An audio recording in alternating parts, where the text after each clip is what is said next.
Happy Monday and welcome back to the Locked On Red Sox podcast. Thank you so much for making Locked On Red Sox your first listen every single day.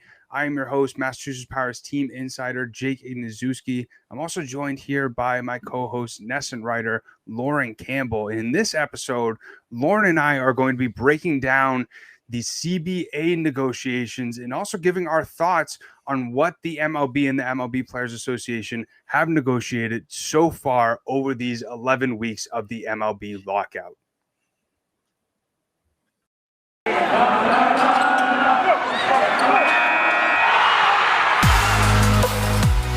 You are Locked On Red Sox, your daily Boston Red Sox podcast. Part of the Locked On Podcast Network, your team every day.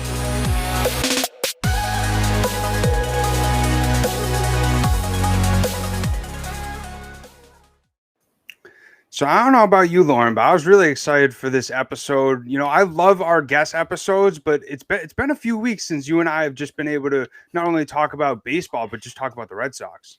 I know it feels like it's been forever, but it's been good. We've had some amazing guests. We've been super grateful for their time. And now we have to talk about the sad stuff that is the CBA and the unfortunate lockout that is still going on. And I'm beginning to wonder, like, what comes first, New England spring or baseball? Yeah, it really is kind of crazy. It was kind of funny, you know, obviously when the Bruins being announced that they were going to be playing at Fenway, it was funny seeing the tweets of people that were saying, who do you think is going to play first, the Bruins or the Red Sox at Fenway? I mean, yeah, at this point, it's a fair question because I'm not encouraged at all by these recent talks. And I know anything can happen at the drop of a hat. So there's no light at the end of the tunnel, but there definitely is one. We just don't know where it is. I completely agree. And for people who are a little bit confused about the CBA negotiations, believe me, a lot of us are. There's a lot of numbers going on with it. There's a lot of specifics that are going along with it. So we're going to do our best to explain it as easily as possible. And we're also going to be giving our opinions on these different subjects in the second segment. But starting on December 2nd, Rob Manfred in Major League Baseball put the players into a lockout. I think that's something that's being a little bit misconstrued. Like, it's not a player strike like there was in the 90s. Like, the MLB put the players in a lockout. And it's interesting because the league waited more than 6 weeks to have a counter offer to the union. And now we're 11 weeks in and they've only had 6 in-person meetings. And when you look at the last meeting, it only lasted 15 minutes. Yeah, it's not good. You would hope for at least, I would say like at least a half hour to even try to get something substantial for groundwork, but 15 minutes, like that's not even a lunch break. Exactly. And it's kind of funny, like thinking about like how many things you could do in 15 minutes. And former Locked On Red Sox host Gabrielle Starr had a funny tweet. She said things that take longer than the MLB and the MLBPA meetings: the last 30 seconds of an NFL game, a trip to the DMV, checkout line at Trader Joe's, the Starbucks drive-through, airport security, blow drying my hair. I thought that was a pretty funny tweet of hers. But, you know, also I saw a few other tweets of like different memes of sort of joking about how short it is. But it really is crazy. I mean, now we're talking about spring training being delayed and games being postponed until at least March 5th, that's spring training games. But we heard that the MLB is now planning on meeting with the Players Association, it seems like every single day for the next week. And if you really do this simple math, I mean, that's a little bit more than they've done throughout this entire 11-week process. It is, and that's a little bit encouraging. I don't know how much it says that we're encouraged that they're going to be talking more, but it's I know obviously both sides want to get something done. I don't think there's any question about that. It's just that neither side understandably wants to settle, but I think between the COVID season and still losing revenue last season by not having completely full stadiums for half of the season, really, at least here in Boston, that the players, or the owners especially, they're not going to want to budge, but the players too, they're not going to want to budge. And it's two very stubborn groups of people who now are going to be talking more and more every day. I don't know if that's going to be good. I don't know if these are going to be 15-minute meetings or if they're going to be substantial. I do hope they're substantial because They've delayed spring training through March 5th. That's only what, 3 weeks away. So that's going to come quick. I completely agree. And the biggest thing that a lot of fans are really nervous about is, are we going to lose games? And Rob Manfred said in his last week's press conference that it would be a disastrous outcome for the industry if they did have to move back opening day. Now, it's scheduled to take place on March 31st right now. And if a new CBA would need to be in place within the next 2 weeks to avoid that delay, and that's around exactly 6 weeks from now. And it's pretty crazy thinking about as well that there's still an offseason that needs to happen. Like, teams still need to sign free agents. And, looking at some of the available free agents still on the market, there's the big names, but there's also like 130 free agents that are still available, not even counting all the minor league potential options that there is out there. And so the big thing for me is obviously this is huge for the next 5 years of very important subjects that they need to figure out. But honestly, this lockout could end a lot of not only current major leaguers' careers, but also minor leaguers' careers. Yeah, I mean, that's certainly concerning because there are a number of free agents that have yet to sign. And like you said, the big names are going to go. Carlos Correa is going to go the second the lockout ends. Kyle Schwarber probably will sign the second the lockout ends. But you do have the utility guys, the guys who play an important role, but aren't the big names out there. Maybe like the Jose Iglesias, the Brock Holtz, as important as they are to teams, nobody's really in a rush to sign them. So that could extend, their off season. And at the end of the day, I know I'm sure some of the players are working out. We've seen them on Instagram in the batting cages, but you still have players who have no idea when they're going to report to Florida. So you don't want the players to get out of shape, then they get injured. You don't want them to mess up their routines. I know they're disciplined. They're professional athletes. They know what they're doing, but there's a lot of potential here when games start getting canceled, when you start delaying spring training, because that's delaying their routine and their ramp up to continue to play baseball and play baseball in the best shape they can be. I think it's also as well, like the acclimation to those new teams. And, Rob Manfred said he expects once the CBA is reached, whenever that is, it would take at least a week to get spring training underway. And I just see that as crazy. I mean, teams are obviously have been preparing throughout these 11 or 12 weeks for what they're going to do after the lockout. But, you got to give teams a little bit of leeway to be able to make these trades and to make these moves. So then they're able to fully fill up their roster for the MLB season to start. Yeah, I mean, it puts teams in a really awkward spot because they don't know what's going to happen. And for a week to get spring training underway, I don't think that's unreasonable, but how long do you want to extend spring training? How long are you going to give these guys? How many games are you going to give them? Are you going to give them a week to get there, a week to get ready, and then a week of games? Like, what is the timeline here? If they want to start March 31st, they better get something done this week and get down to Florida and Arizona the week after. But I mean, like I said earlier, I'm discouraged. I'm encouraged that they're talking a lot, but I'm still discouraged by how little progress has been made. I mean, it's been 11 to 12 weeks. That's just so ridiculous. It's ridiculous.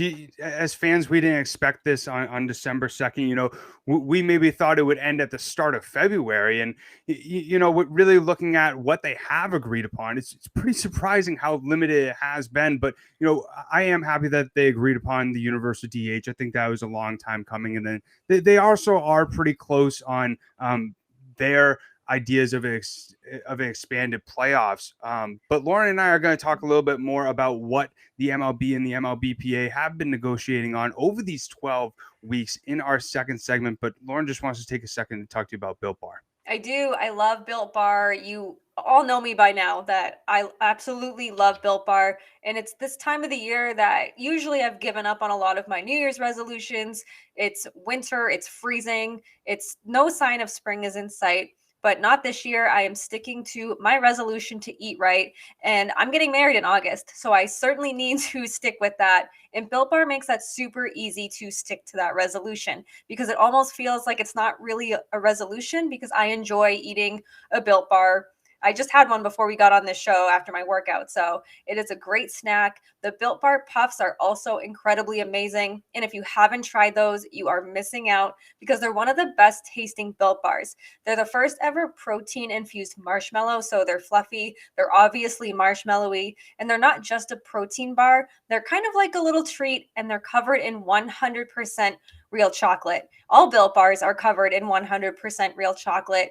And it makes it taste that much better. They're low calorie, they're high protein, their macros are amazing. Go to built.com, look at their macros chart because they're only 130 calories, 4 grams of sugar, 4 net carbs, and 17 grams of protein. There's mint brownie, there's coconut, there's my personal favorite cookies and cream, and there's new for this month, the white chocolate cookies and cream. I just got my hands on some and I cannot wait to try it. They're all delicious and there's always new flavors coming out all the time. And we have an offer for you. Head on over to built.com, put in promo code LOCKED15 for 15% off at built.com.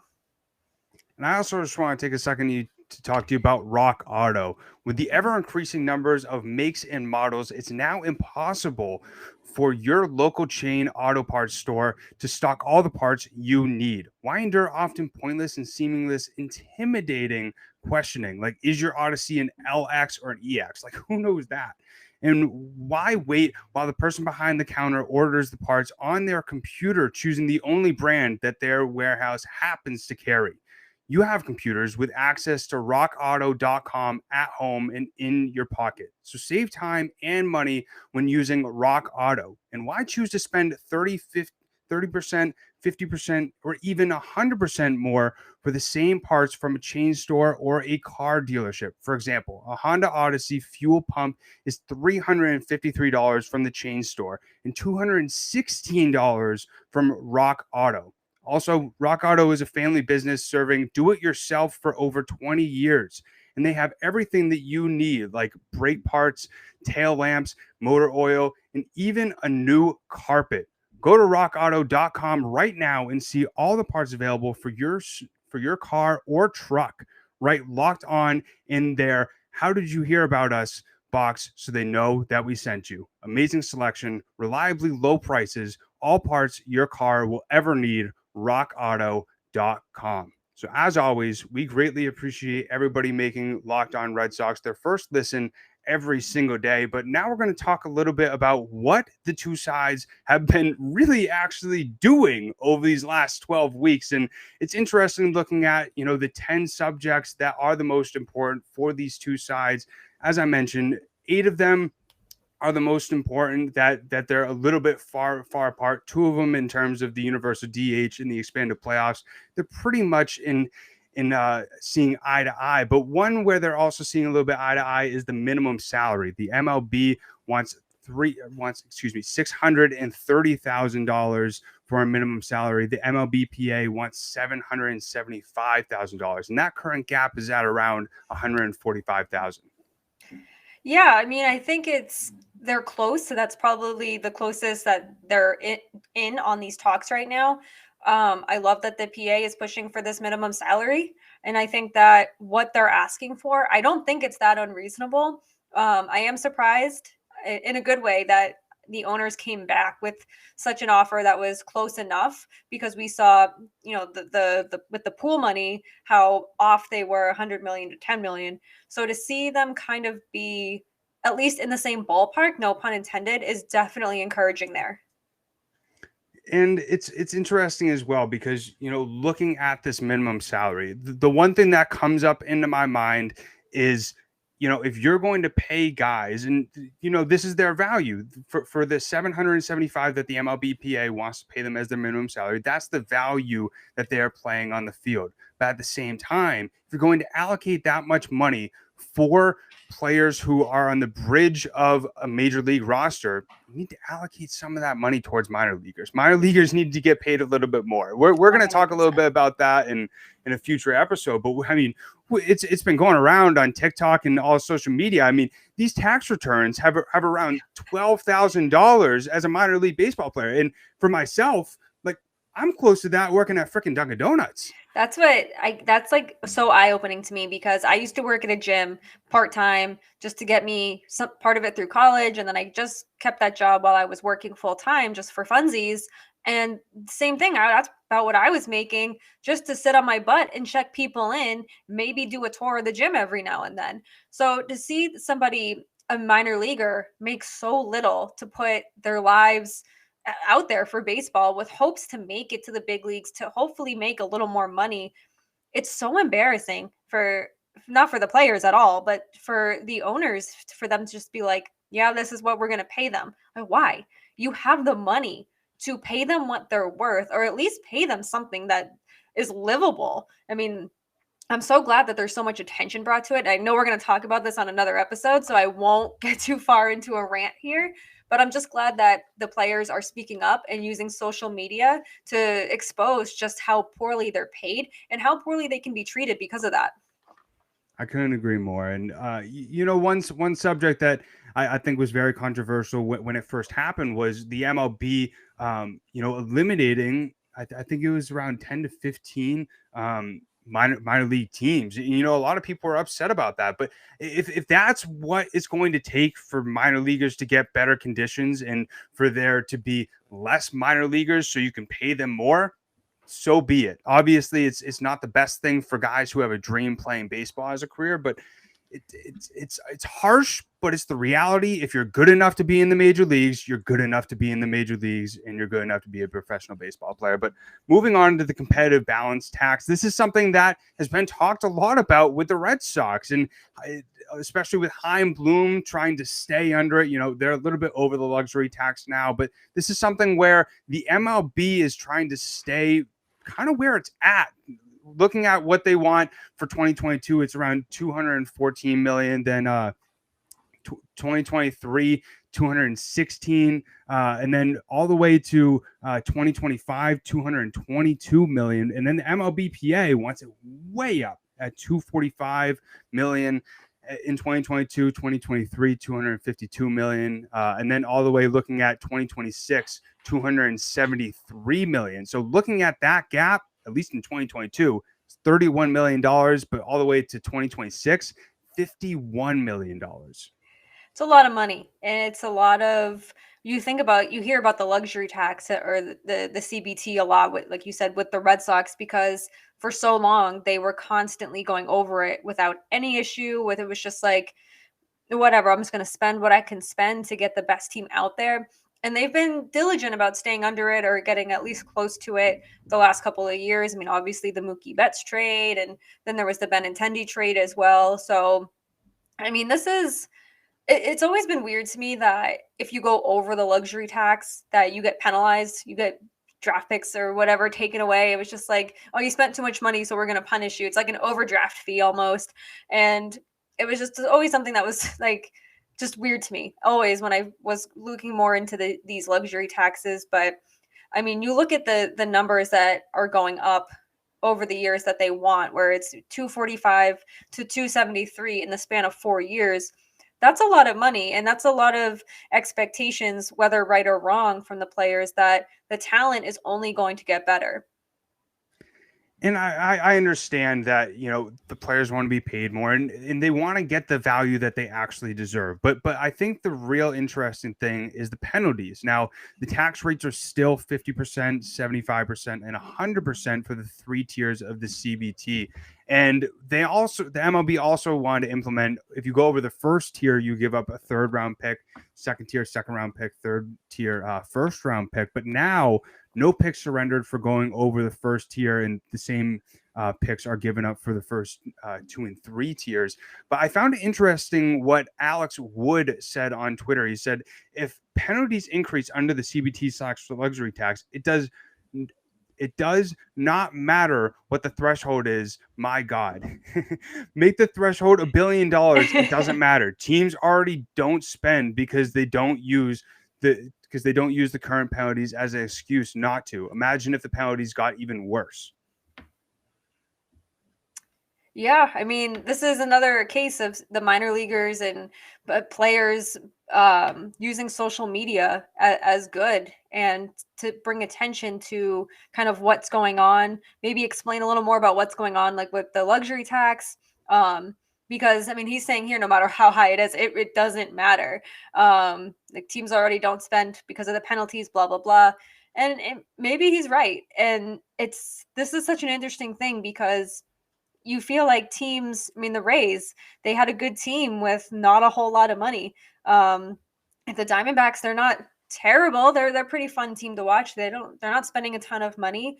And the Red Sox, they're spending a lot of money. They were good last year, but in 2019 and 2020, we don't even want to talk about 2020. So it makes you like, I don't know. I mean, it makes you wonder.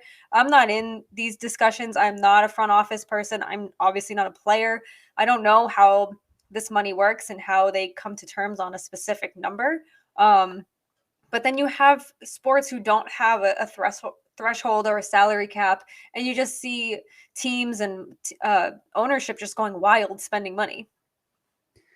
And I think the most interesting thing that they've talked about so far, and they have agreed upon this, is the pre-arbitration bonus pool. Now you mentioned this earlier about how the MLB is their pool. They think it's acceptable at $15 million, and then the MLBPA is $115 million. So that's around $100 million gap. But I find it really interesting how the MLB wants to figure out a player's value. They're going to have a 6-person panel, 3 from each side, to develop a mutually agreeable WAR statistic to allocate those funds. And essentially the top 30 players in that WAR and award winners would be eligible for the bonus pool. And I think that's kind of interesting because I understand you trying to figure out the value of a player, not solely looking at the WAR statistic, but the main subject of this is to help younger players get paid earlier.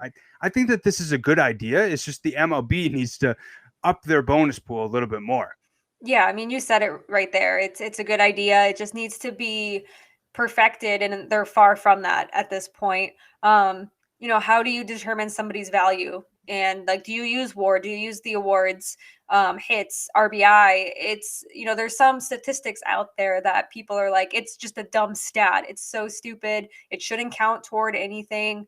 But at the end of the day, you want players to get paid what they're worth, especially the younger players coming up now when they're signing, 1 year, not even $1 million contract. I mean, that's obviously a lot of money to you and me, but to them, like, this is their livelihood and everything they've worked for their entire lives.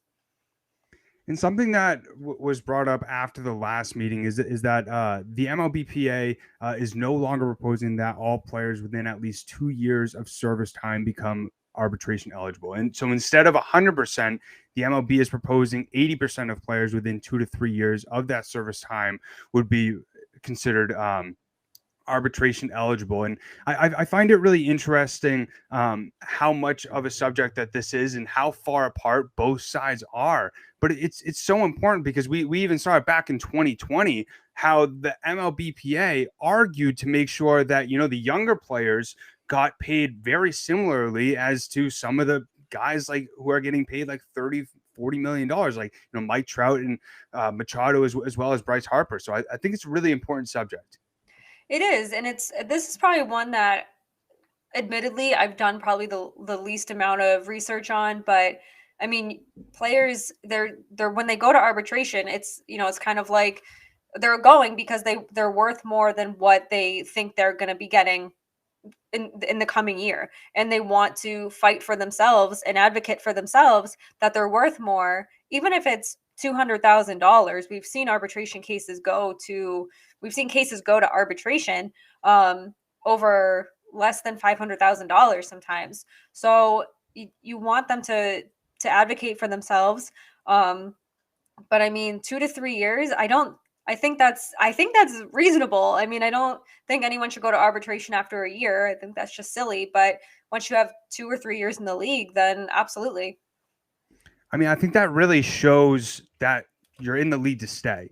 And if you're able to be there for 2 to 3 years, you're good enough for a team to want to keep you on their 26-man roster. And I think the one that was most interesting the subject that they're talking about is the anti-tanking measures. I think this is so fascinating. We've seen this become an issue throughout all leagues, but mainly most immediately with what the Orioles are doing. And you can't fault them at all, because this is how the Astros won a World Series. This is how the Cubs won a World Series. They lost so then they could get the best picks as possible. And we're seeing the Orioles do the same exact thing. But now this is the first time that we're hearing Major League Baseball talking about a potential draft lottery. We see it in the NHL. We see it in the NBA.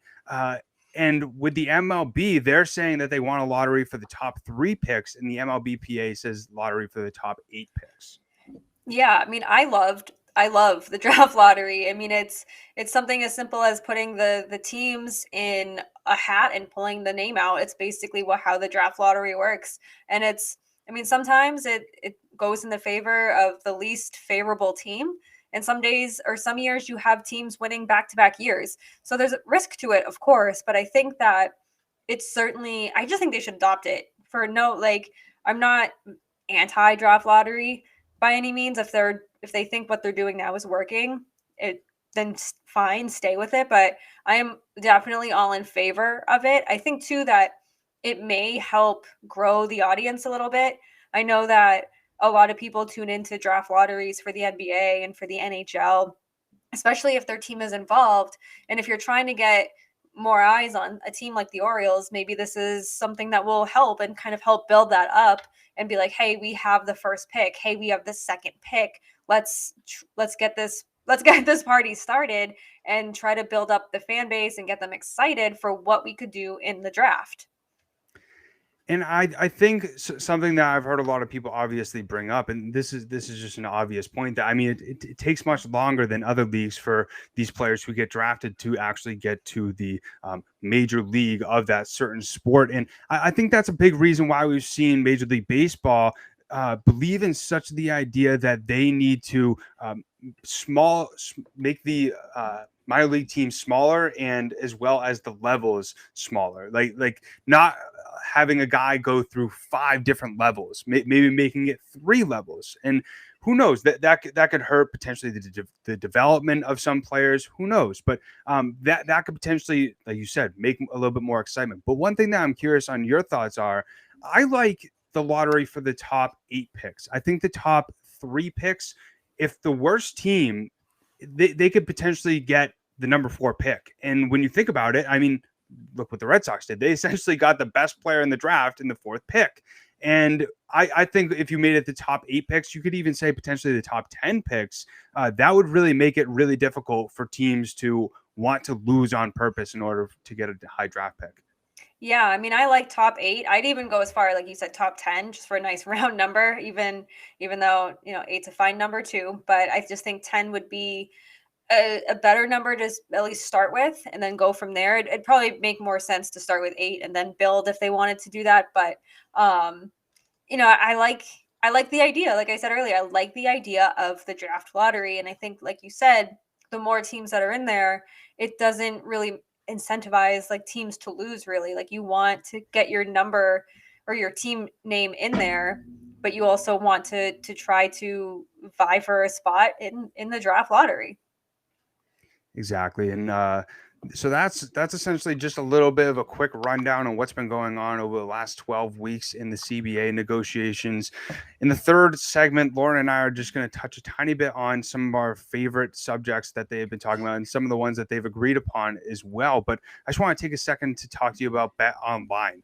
Football might be over for this season, but basketball is in full steam ahead for both pro and college hoops. For all the latest odds, totals, player performance props, to where the next fire coach is going to land, BetOnline.net is the number 1 spot for all your sports betting needs. BetOnline remains the best spot for all your sports scores, podcasts, and news this season. And it's not just basketball. BetOnline.net is your source for hockey, boxing, and UFC odds, right to the Olympics coverage and information. Head to the website today or use your mobile device to learn more about the trends and action. BetOnline, where the game starts. So now I just want to take a second to talk to you real quick about, the expanded playoffs and the universal DH. I think that the expanded playoffs we saw in 2020, it was exciting. We saw a team like the Marlins, who nobody expected to get into the playoffs, get into the playoffs. Yeah, I mean, that was fun. And I felt like everyone was kind of rooting for the Marlins just because it's a team that is like a Cinderella story that they hardly ever make the playoffs. They've been bad. They can't really get fans in the stands. It was fun to see. I don't know if I like the idea of this expanded playoffs that they have going right now with like bye weeks and everything. I'm a big proponent of, if it's not broken, do not fix it. But I was proven wrong last year with the format, because I didn't think I was going to like it, or in 2020, whatever it was. Every year just blends together now. But I was proven wrong once. It can happen again, but I like the way that it was. I'm willing to give it a shot, but I'm not like jumping for joy about it. Yeah, I completely agree. I think with the expanded playoffs, it just gives more baseball, more playoff baseball. And That's true. I think with the other thing as well is, it really makes teams think at the trade deadline, I need to make my roster bulletproof for the playoffs. Like now I have to go through a lot more hoops to be able to get to that ultimate goal of the World Series. And, looking at where the both sides are at right now, MLB at 14 teams, MLBPA at 12 teams. And either one works for me. I think with the extra two, it kind of just makes it a double wild card. But I think it's an interesting concept. Yeah, it has a lot of potential to be fun, but if I feel like it's almost like the NHL when this was COVID season in NHL, when they had to do like different, they did like Canadian division. They basically aligned the divisions with where the teams were located, and it left out some really, really good teams because of the playoff format. And it's great when the Yankees get knocked out of the playoffs in a wild card game, but I also like that series, the Red Sox Yankees wild card, that made me want like 7 games of that or 5 games of that, because it was so entertaining. That's the kind of rivalry that I love in baseball and that baseball needs. And I think that I needed more of that. One game just was not enough. I mean, I completely agree. And even though that this isn't directly or exactly correlating with what you said, but like also like the Dodgers and the Giants, I think instead of 5 games, we needed 7 games. And it's really interesting looking at, especially with some of these stacked divisions, how that's really going to play out in the expanded playoffs. And then with the universal DH, like I said at the start of the show, I think it was a long time coming. I hated seeing pitchers hit, honestly, other than the rare Madison Bumgarner home run or something like that. But I think this will make the games a lot more exciting. Yeah, I've been a big proponent of the universal DH for many, many years. And it's not that I didn't like pitchers hitting. I mean, I loved watching Rick Porcello rope a bases clearing double for the Red Sox all those years ago. But at the end of the day, I think it's safer for American League pitchers. I think it's safer for National League pitchers too, who don't hit every day, obviously. So, and maybe it'll make things a little more competitive with lineups and how you're going to go about using the DH. So I'm interested to see how the National League, like how they build their lineups. I don't think it's going to be drastically different, but I'm all for it. I love the universal DH. Sad for the pitchers that really enjoyed hitting, but at the end of the day, I think it's going to be better for the game.